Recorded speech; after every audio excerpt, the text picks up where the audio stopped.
হরে কৃষ্ণ, সকলকে আজকে শাস্ত্রচক্ষুর গীতা ক্লাসে স্বাগতম। আজকের এই পর্বে আমি শ্রীমদ্ ভাগবত গীতার 3য় অধ্যায়ে 36 নম্বর শ্লোকে শুদ্ধ সংস্কৃত উচ্চারণে আলোচনা করব। এর পূর্ববর্তী ভিডিওতে আমি অধ্যায়েরই 35 নম্বর শ্লোকে শুদ্ধ সংস্কৃত উচ্চারণে আলোচনা করেছিলাম। তো যারা পূর্ববর্তী ভিডিওটি দেখেননি, উপরে আই বাটনটি ক্লিক করে দেখে নিতে পারবেন। তো এখনও পর্যন্ত আপনারা যারা আমাদের এই শাস্ত্রচক্ষু চ্যানেলটিকে সাবস্ক্রাইব করেননি, কৃপা করে আমাদের এই শাস্ত্রচক্ষু চ্যানেলটিকে সাবস্ক্রাইব করবেন। এবং ইতিমধ্যে আপনারা যারা আমাদের এই শাস্ত্রচক্ষু চ্যানেলটিকে সাবস্ক্রাইব করেছেন তাদেরকে অসংখ্য ধন্যবাদ।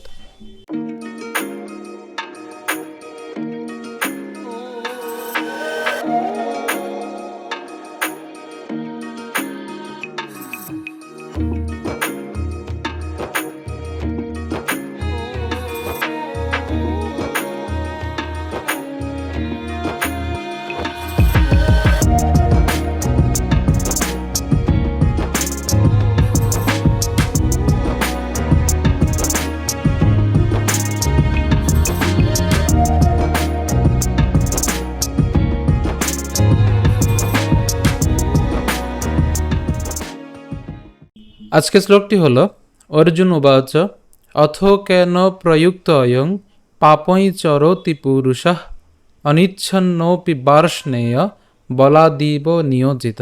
একদমই সহজ, এটা প্রথম থেকে খেয়াল করি। অর্জুন উবাচ, প্রথমে কি হবে? অথ কেন, অথ কেন প্রযুক্ত।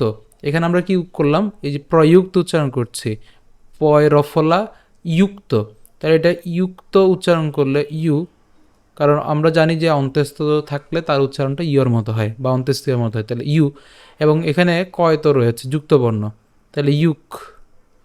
তারপর থাকবে কি? তো, যুক্ত, প্রযুক্ত। তো আমরা এই জায়গাটাকে এত না ভাঙিয়ে এভাবেও লিখতে পারি প্রযুক্ত, প্রযুক্ত। ঠিক আছে, প্রযুক্ত, তাহলে প্রযুক্ত। এবং এখানে কি আছে? অর্ধমাত্রা হ আছে, আর আমরা জানি অর্ধমাত্রা হ থাকলে তার উচ্চারণটা কার মতো হবে? স্বরের মতো হবে, তাহলে অয়ং। অথ কেন প্রযুক্ত অয়ং পাপই চরতি। একটু খেয়াল করি, এখানে আমাদের যে যুক্ত ব্যঞ্জনটি আছে বা যুক্ত বর্ণটি আছে, এটা আমরা জানি যে একে ভাঙলে আমরা কি পাই? ইয় পাই, এবং তার সাথে কি পাই? চ পাই, মনে রাখতে হবে। সো যেহেতু ইয় আছে, তাহলে ইয়র উচ্চারণটা কেমন হবে? নাকে উচ্চারিত হবে, তাহলে উচ্চারণটা হবে পা পয়, পা পয়। এই পা পয় ইয় পর্যন্ত আমরা উচ্চারণ করলাম, পা পয়, পা পয়। তা বাকি থাকবে কি? চ, তাহলে চরতি, পাপই চরতি, পাপই চরতি পুরুষঃ, পাপই চরতি পুরুষঃ।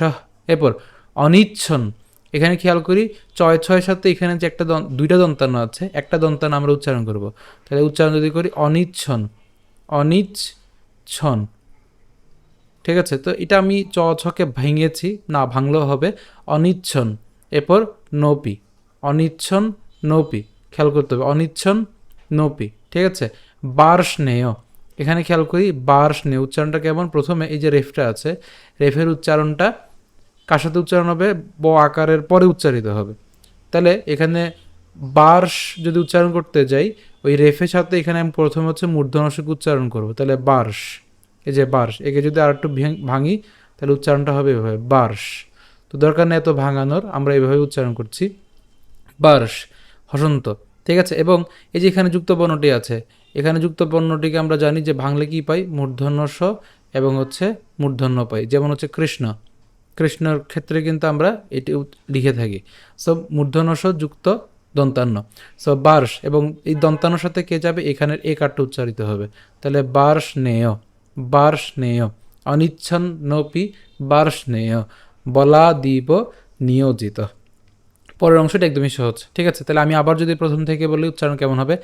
অথ কেন প্রযুক্ত অয়ং, প্রযুক্ত, এই যে প্রযুক্ত একসাথে উচ্চারণ করলে প্রযুক্ত, একসাথে প্রযুক্ত অয়ং পাপই চরতি, পাপই চরতি পুরুষঃ অনিচ্ছন নপি বার্ষ্ণেয়, বার্ষ্ণেয় বলাদিব নিয়োজিত। একদমই সহজ শ্লোকটি। অনুবাদ: অর্জুন বললেন, হে বার্ষ্ণেয়, মানুষ কার দ্বারা চালিত হয়ে অনিচ্ছা সত্ত্বেও যেন বলপূর্বক নিয়োজিত হয়েই পাপাচরণে প্রবৃত্ত হয়। আপনাদের সুবিধার জন্য শ্লোকটি ভেঙে দিয়েছি, যতটুকু প্রয়োজন আমি অতটুকু ভাঙানোর চেষ্টা করেছি, বেশি ভাঙানোর চেষ্টা করিনি। কেন? কারণ বেশি ভাঙালে দেখা যাবে উচ্চারণ সুবিধা করতে গিয়ে আরও অসুবিধায় পড়বেন। ঠিক আছে, তো আবার প্রথম থেকে একটু দেখি। অর্জুন উবাচ অথ কেন প্রযুক্ত, এই জায়গাটা আমরা একসাথে উচ্চারণ করব, প্রযুক্ত। ঠিক আছে, অয়ং পাপয় চরতি পুরুষ, অনিচ্ছন নোপি বার্ষ্ণেয়, অনিচ্ছন নোপি বার্ষ্ণেয় বলাদিব নিয়োজিত। একদমই সহজ।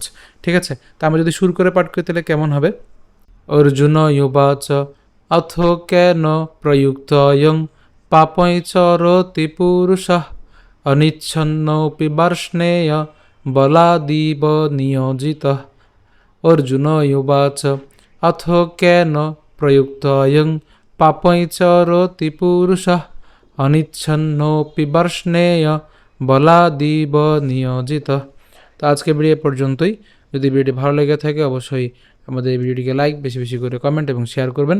তো এখনও পর্যন্ত আপনারা যারা আমাদের এই শাস্ত্রচক্ষু চ্যানেলটিকে সাবস্ক্রাইব করেননি, কৃপা করে আমাদের এই শাস্ত্রচক্ষু চ্যানেলটিকে সাবস্ক্রাইব করবেন। এবং ইতোমধ্যে আপনারা যারা আমাদের এই শাস্ত্রচক্ষু চ্যানেলটিকে সাবস্ক্রাইব করেছেন তাদেরকে অসংখ্য ধন্যবাদ। ধন্যবাদ সকলকে। হরে কৃষ্ণ।